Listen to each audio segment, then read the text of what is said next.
Well, good morning all. It's going to be a beautiful day today, 70 degrees. And my philosophy is the day is as good as you're going to make it. Nobody else can change it. No circumstances can change it. Thoughts in your head, thoughts in your heart. But anyhow, I like telling stories. I'm from a generation of storytellers. My aunts and uncles, they told me lots of stories, but I had three uncles that were my mentors when I started rock hunting and fossil hunting, cold panning, all that stuff. And I'll be talking about it off and on. So today, I'm going to talk about my Uncle Willis. He was, that was my dad's brother, older brother by a couple of years, but when I'd start fossil hunting and stuff, he would show me the ropes a little bit. Then he'd come down to the house and I had a huge tree in the yard. And then he would be rifling through my fossils out there, and then I could hear somebody out there, and I'd go out there and he's rifling through them. He's stacking them in different areas and stuff. And then the closer I got, the more I could hear him, and he'd saying, junk, junk, junk, maybe, junk, good one, junk, junk, junk, junk, good one, junk, junk, junk.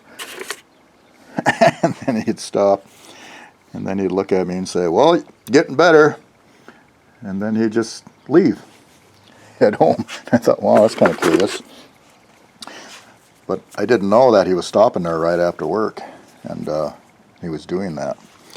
And this went on for a couple months. Finally, one time he pulled into the yard, and he was looking under my tree, and he was going through the stuff that I had found. And he's going, good, good, good, maybe, good, good, good, good, good, good, good, maybe, good. And I was walking out there and he looked up and he had a smile on his face. Good, good, good, big old stack of goods. Then he put them back where they were and looked up at me and says, well, guess I don't have to come down here anymore. And he smiled and left. That's just one of the stories, but I got many of them. These are just some of the fossils I've found in Montana. And these are probably some of the ones that Uncle Willis had touched and said good and bad. And these are found in the Melstone area of Montana, central Montana. This is in the Bear Paw Formation. Except this one. This one is up by Glendive. This is a nautilus. Just a piece of one, but I'm going to do something with him. And here's an ammonite, just a piece, but I'm going to run the buffer on him and polish him up. It'll do good.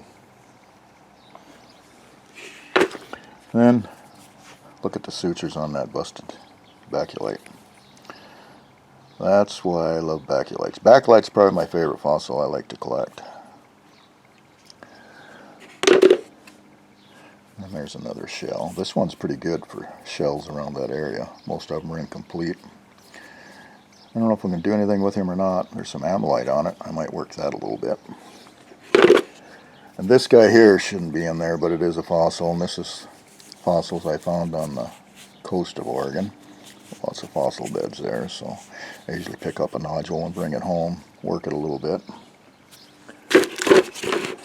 And then my Uncle Henry, my Uncle Dick, and Uncle Willis, they're into ammonites pretty heavy, and they taught me a lot about ammonites. And then I had another buddy, David. He's an ammonite guy too, and he's showing me a few tricks and everything. And my Uncle Henry taught me, he says, Mike, when you go out and find busted ammonites like this, he says, walk the area within 50 feet of where you found the ammonite and dig a little bit by the ammonite, because the erosion and stuff moves the pieces that are broke. And that's what I do. And then he says, why don't you start rebuilding these ammonites? And I got two in the house that I've rebuilt. They're on past videos that I did an excellent job. And I brought it down to my uncle and David and showed him. And they said, oh my God, you rebuilt that? And I says, yeah. He says, can't even tell it's been rebuilt. So that's my baby, rebuilding these things.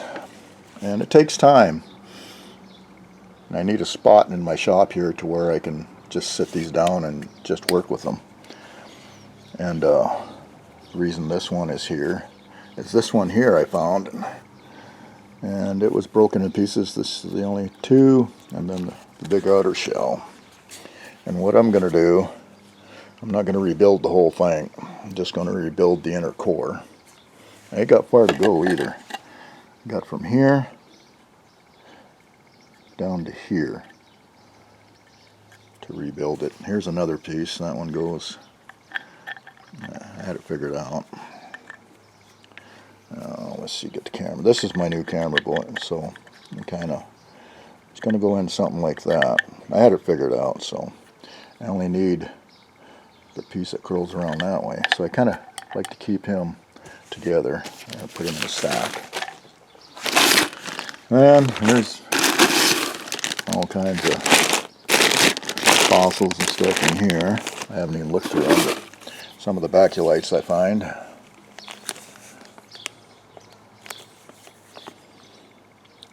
There's a couple people in Montana that I've friended on YouTube and Facebook that they love baculites too. One of them's Theo. I think he's from the Billings area. One of these times when I get out to Montana and I got some time to kill, I'm going to grab a hold of that young man. I'm going to take him to where I find all these. Don't have to dig for them. They're usually laying on top of the ground. And the biggest thing is getting permission to hound on the land. But once you get that, then the word passes on that you're a good Joe, so you get on a lot of stuff.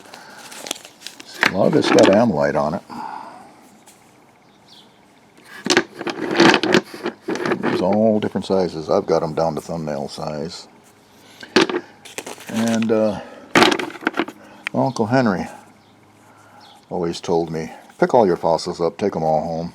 And he was into baculites pretty heavy too. He really did the magic with the baculites. There's a nice one here with calcite interior all the way through. This, I'm gonna polish that one up, probably be a keeper. There's another one the same way. You can tell when you pick them up, like this one's very heavy for its size. It's full of calcite. And just take them home and do your magic on them. One thing I found out when you go out fossil hunting, there's a little plate in there. You see a fossil and you don't grab it, and you want to go out the next day and go grab it because you want it, you won't find it. Always pick it up, and then you'll have it when you get home. But that's just one of the many stories I'm going to start telling people. And I got a lot of the stuff written in my journal too, so I won't forget the stories, and I want to just pass it down. But yeah, 3 uncles and lots of stories about rock hounding, fossil hunting, gold panning. Well, as always, thanks for looking.